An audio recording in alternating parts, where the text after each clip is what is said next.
Hello दोस्तों, नमस्ते नमस्कार। आप देख रहे हैं हमारे YouTube चैनल। इस YouTube चैनल में आपका स्वागत है। आइए आज स्टार्ट करते हैं क्लास 8 का science subject practice set number 7। आज 7वां क्लास होगी। 2 क्लास एक क्या चीज मैथ का 5 क्लास पढ़ा हुआ है, उसमें से 5 क्लास में से एक साइंस का है पूरा प्रश्न सेट।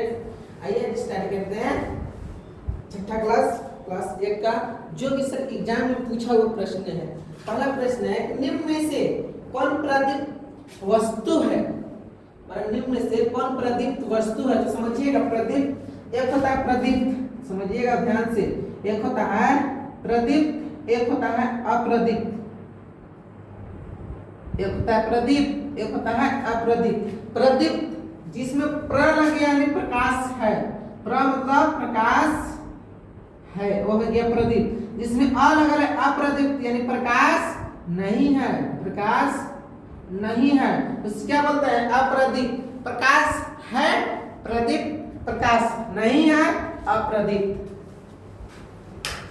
इसके बाद आपसे पूछ रहा है कि निम्नलिखित में से प्रदीप्त वस्तु यानी प्रदीप्त है यानी प्रकाश किसमें होती है? फर्स्ट ऑप्शन है कागज, सेकंड ऑप्शन है लोहा, थर्ड ऑप्शन है दर्पण और चौथा ऑप्शन है सूर्य। आपको पता होगा कि जो क्या चीज प्रकाश किसमें होता है? ना कागज में, ना लोहा में, ना दर्पण में होती है। प्रकाश होती है किसमें? सूर्य के प्रकाश में, यानी A for Apple.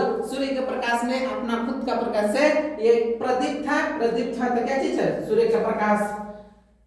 Next question number 2।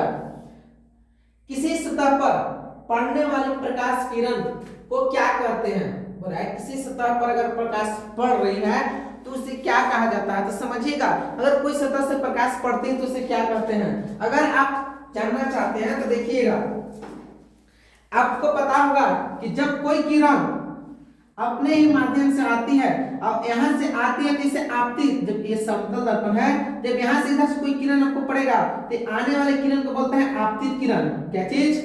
आपतित किरण। जब इसी माध्यम से वापस चल जाती है इसे बोलते हैं परावर्तित किरण। क्या चीज? परावर्तित किरण। परावर्तित किरण। तो वही पूछ रहा आपसे कि किसी सतह पर पड़ने वाली प्रकाश किरण यानी पड़ रही है यानी आ रही है किसी सतह पे, तो कौन सी किरण हो जाएगी? आपतित किरण। आपतित किरण। एक प्रश्न और कि आपतित किरण और परावर्तित किरण के बीच डाला गया लंब क्या चीज कहलाता है? अभिलंब कहलाता है। बोल रहा है कि आपतित किरण और परावर्तित किरण के बीच में डाला गया अभिलंब यानी डाला गया लंब क्या चीज कहलाता है? अभिलंब कहलाता है। आपतन कोण क्या चीज? आपतन कोण, आपतन कोण। और परावर्तन कोण, परावर्तन कोण, परावर्तन कोण आपस में क्या चीज होती है? आपस में सदैव बराबर होती है, सदैव बराबर होती है। यानी अगर इसका इस कोण का मान 30 डिग्री, इस कोण का भी मान कितना होगा? 30 डिग्री। यानी आपतन कोण, परावर्तन कोण आपस में सदैव बराबर होते हैं। तो इसका आंसर बताइए कि यदि किसी सतह पर पड़ने वाले प्रकाश की किरण को क्या कहा जाता है? तो इसका आंसर हो जाएगा आपतित किरण। ऑप्शन नंबर है फॉर एप्पल। नेक्स्ट क्वेश्चन है कि बताइए कि यदि आपतन कोण का मान, देखिएगा यहाँ का भी छापले रहने देते हैं। बोला कि आपतन कोण यानी इस कोण का मान, इस कोण के मान कितना है? 30 डिग्री। तो बताइए कि परावर्तन कोण यानी इस कोण का मान कितना होगा? तो फिर तुरंत बताया कि आपतन कोण और परावर्तन कोण सदैव आपस में क्या चीज होती है? बराबर होती है। तो जब बराबर होती है तो आपतन कोण और परावर्तन कोण का मान भी दोनों का दोनों बराबर होगा। यहाँ 30 डिग्री, यहाँ भी 30 डिग्री। इसका आंसर हो जाएगा सी फॉर चौकोण 30 डिग्री। नेक्स्ट क्वेश्चन 4 नंबर कि समतल दर्पण से बना प्रतिबिंब, समतल दर्पण से बना प्रतिबिंब। समतल दर्पण देखे होंगे, अगर नहीं देखेंगे तो मेरे पास है समतल दर्पण दिखा दे। समतल दर्पण किसको बोलते हैं? जिससे आप अपना चेहरा देख सकते हैं। ये मेरा क्या चीज है? समतल दर्पण है। तो बोला है कि इस दर्पण में कैसा प्रतिबिंब बनता है? बोला है कि इस दर्पण में कैसा प्रतिबिंब? बोला है कि वास्तविक, पहला ऑप्शन है भाषिक, वास्तविक, धुंधला कोई नहीं। आभासी बोलेगा तो यानी कैसा सीधा, यानी आप अगर कोई प्रकार से शीशा में अगर आप दर्पण में इस दर्पण में अपना शीशा देखते हैं तो आपका चेहरा हु बहू आपका चेहरा दिखता है, सेम टू सेम। यही हो गया आभासी। और बोलेगा वास्तविक, क्या चीज वास्तविक। लेकिन अगर आप समतल दर्पण में देखते हैं तो आप बायां हाथ को देखिएगा तो दायां प्रतीत होगा और दायां हाथ को देखिएगा तो बायां प्रतीत होगा। ये वास्तविक नहीं होता है और धुंधला भी नहीं दिखाई देता है। यानी आप कह सकते हैं कि वास्तविक नहीं दिखाई देता है ना धुंधला बनता है, इनमें से कोई होगा नहीं। इसका आंसर हो जाएगा एफ फॉर एप्पल। जो इसका प्रतिबिंब जो बनती है वो आभासी बनती है, यानी आभासी और सीधा बनती है। इसमें अगर आप चेहरा देखते हैं तो आपका सीधा चेहरा अच्छा से दिखेगा, मेरा चेहरा है। चलिए नेक्स्ट क्वेश्चन आते हैं। नेक्स्ट क्वेश्चन 5 नंबर कि आंख में प्रवेश करने वाली प्रकाश किरणों को कौन नियंत्रित करती है भाई? बोला है कि आंख में प्रवेश, जिससे हम आंख छाप रहे हैं, हमको बताइएगा आप, ठीक है। देखिएगा आंख चलिए आप लोग आंख छापते हैं, ठीक है। ये सब मानिएगा आंख है, वही बोल रहा है कि आंख है ये। तो बताइए कि अगर आंख में प्रवेश होने वाले प्रकाश की किरण को कौन नियंत्रित करता है? जब प्रकाश की किरण इस आंख में पड़ता है तो कौन करता है प्रकाश को? याद रखिएगा, जो नियंत्रित करता है वो नियंत्रित करता है आइरिस। क्या चीज? आइरिस एक इंग्लिश वर्ड है। क्या चीज है?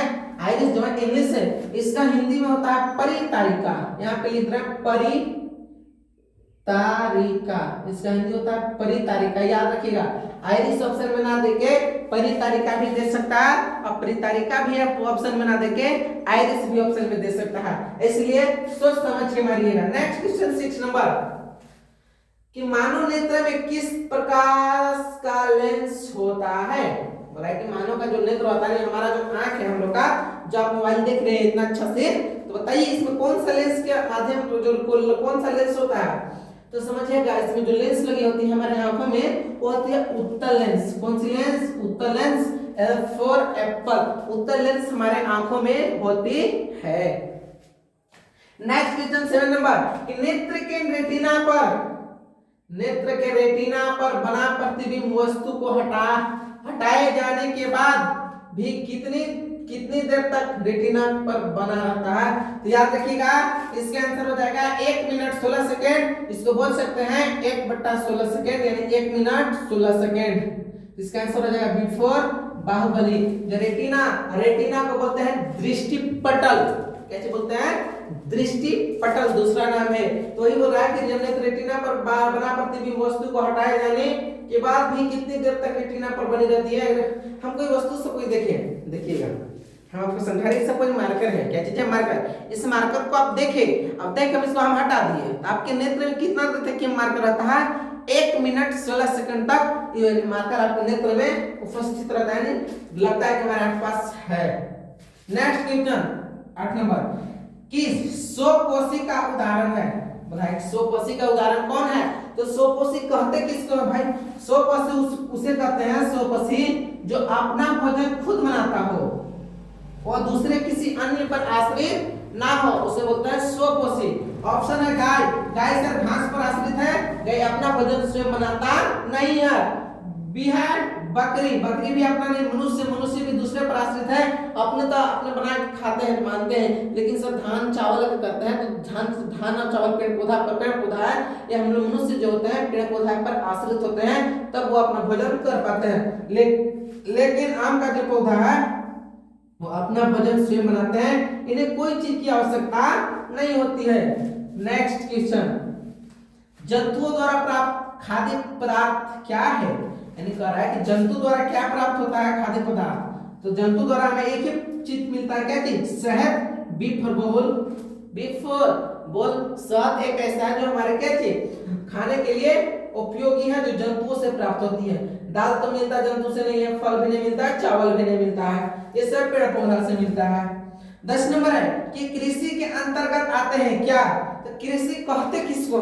जिसको हम किसी चीज को क्या चीज उपजाऊ करते हैं, चाहे पालते हैं, चाहे मतलब जिसे में हम मछली पालते हैं, पेड़ पौधा लगाते हैं, फिर आपका दाल चावल गेहूं वगैरह सब बहुत अनेक प्रकार की फसल है, उन लोग सबको हम करते हैं। तो सभी क्या चीज है हमारा, एक सभी के सभी कृषि में आते हैं। तो उसी प्रकार दिया मिट्टी प्रबंधक, यानी कृषि में तो मिट्टी भी होती है, ये हो जाएगा ऑप्शन सही है। पशुपालन, हम पशु को भी पशु को भी हम क्या चीज कर सकते हैं, ये भी कृषि में आता है। वर्षा जल संचयन, ये सब कृषि में नहीं आता है, वानिकी भी कृषि में नहीं आता है। तो इसका आंसर हो जाएगा ए और बी, यानी पहला हो जाएगा 1 और 2 दोनों फॉर एप्पल। नेक्स्ट क्वेश्चन है कि भूसे से अनाज को, मतलब भूसे से अनाज के दानों को अलग करना क्या कहलाता है? भूसा से अनाज के दानों को जब अलग कीजिएगा तो उसे थ्रेसिंग कहते हैं, यानी थ्रेसिंग के माध्यम से आप भूसा को दाने से अलग कर सकते हैं।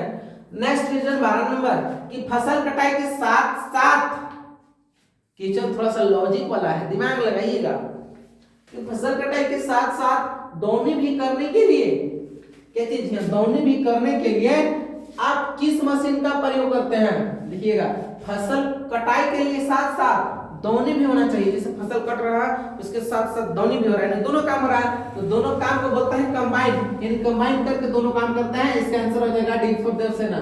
अकबर में थ्रेसिंग मार के मत निकलिएगा तो आपका आंसर गलत हो जाएगा, इसलिए बच के आप रहिएगा, थोड़ा सा भी मिस्टेक हुए तो गए बुरा में। नेक्स्ट क्वेश्चन 13 नंबर, ना जाइएगा, बड़ा टेंशन ना लीजिए।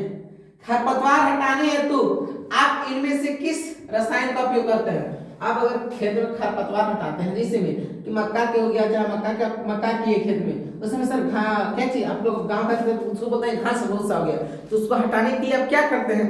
या तो उसको कोड़ देते हैं कुदाड़ी से, और नहीं तो फिर उसमें कुछ छिड़काव कर देते हैं, कुछ रासायनिक उर्वरक। उस उर्वरक को क्या कहते हैं? MCPA उर्वरक का नाम है, MCPA। यही उर्वरक क्या चीज छिड़का जाता है ताकि आपका खरपतवार हट जाए। 14 नंबर है कि निम्न में से कौन सा आकाशीय पिंड तारा है? बड़ा कि निम्न में से कौन सा आकाशीय पिंड तारा है? इसका आंसर हो जाएगा कौन? सी फॉर चंद्रमा। सूर्य एक आकाशीय पिंड तारा है, सूर्य। 15 नंबर है कि कौन ग्रह नहीं है? तो कौन ग्रह नहीं है? या नहीं है क्वेश्चन ध्यान से समझिएगा, नहीं है, इसका आंसर होगा सीरियस, ये ग्रह नहीं है। 16 नंबर है कि सौर परिवार का सबसे गर्म ग्रह कौन सा है? बोल रहा है कि सौर परिवार का सबसे गर्म ग्रह, तो सबसे गर्म ग्रह कौन सा है? तो इसका आंसर हो जाएगा कौन सा? बताइए तो जल्दी इसका आंसर हो जाएगा कौन? बुध। कौन हो जाएगा? बुध। 17 नंबर है कि हमारे सौर परिवार का सबसे बड़ा ग्रह कौन सा है? तो बड़ा ग्रह कौन सा है बताइए जल्दी। बड़ा ग्रह हो जाएगा आपका कौन? सॉरी थोड़ा सा मिस्टेक हो गया, इसका जो ऊपर वाला थोड़ा सा सुधार लीजिएगा। इसका हो जाएगा सौर परिवार का सबसे गर्म ग्रह हो जाएगा शुक्र, डी फॉर देवसेना। हमारे सौर परिवार का सबसे बड़ा ग्रह कौन सा है? इसका हो जाएगा ऑप्शन नंबर ए। याद ना होगा तो बृहस्पति ज्यादा बड़ा लिखा था, इसलिए आपका बृहस्पति हो जाएगा सबसे बड़ा ग्रह। नेक्स्ट क्वेश्चन है कि हमारे सौर परिवार में कितने ग्रह हैं? तो इसमें हो जाएगा टोटल कितने ग्रह हैं? 8 सिफर चमोकन। टोटल ग्रह कितने हैं? 8, याद रखिएगा। सौर परिवार का छोटा ग्रह कौन सा है? सौर परिवार में सबसे छोटा ग्रह कौन सा है? बोलिए तो जल्दी। तो जो छोटा ग्रह है वो है हमारा बुध। जो बुध हमारा स्केचिज है सबसे छोटा ग्रह है। नेक्स्ट है कि सौर परिवार में सबसे चमकीला ग्रह कौन सा है? इसका हो जाएगा सिफरचमोकन। शुक्र ग्रह हमारा क्या चीज है? छोटा चमकीला ग्रह है, जो आपको स्केच शाम के टाइम या रात में देखिएगा तो अधिक चमकता रहता है। कौन हो जाएगा? शुक्र ग्रह, सिफरचमोकन। आइए आज इस सेशन को चमोकन के साथ खत्म करते हैं, मिलते हैं नेक्स्ट सेशन में, तब तक के लिए धन्यवाद। अगर वीडियो अच्छा लगा हो तो लाइक और शेयर जरूर कीजिएगा अपने दोस्तों यार के पास। धन्यवाद।